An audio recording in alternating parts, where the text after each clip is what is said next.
So here's the rig, ready to fly with a GoPro underneath and a foam housing. I've popped a nose cam in the front and we're set to go. It stopped raining, clouds parted for a bit, so I had a look in the backyard and did a quick check and realised the wind was quite high. So I pulled up UAV forecast and discovered that, yeah, a bit windy, but should be alright. So I decided to go ahead and give it a go at a nearby reserve.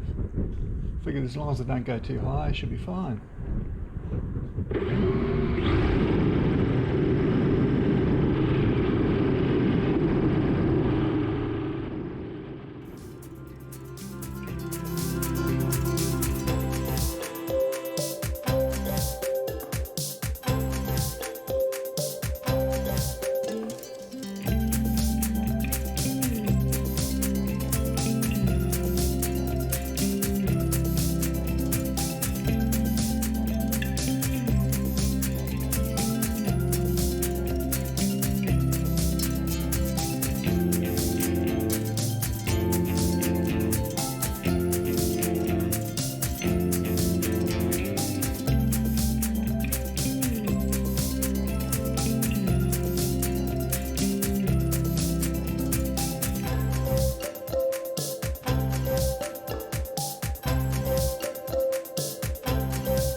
So I got an audio warning from the controller broadcast from the drone, so I was already starting to come down when it powered down pretty much by itself. So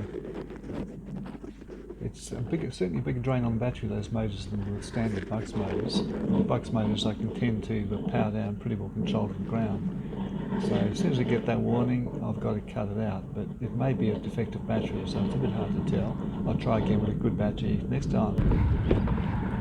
bit bloody windy really, and I want to be soaking. Whenever it went over there, it went behind you and then it would disappear and never come out. Yeah. And sort of, you're watching the trajectory and you sort of, no, where's it gone? And then it's scanning that bad. Yeah, that'll do it. I got another battery, but it's not particularly fun. It But... shows that it's been, and it was coping with the wind all right. Oh yeah, no worries. Because even when I was up high and I was thinking, oh, it's holding still, and then I thought, oh, I got more throttle here, so I throttled up a bit more and away it went. So, all good.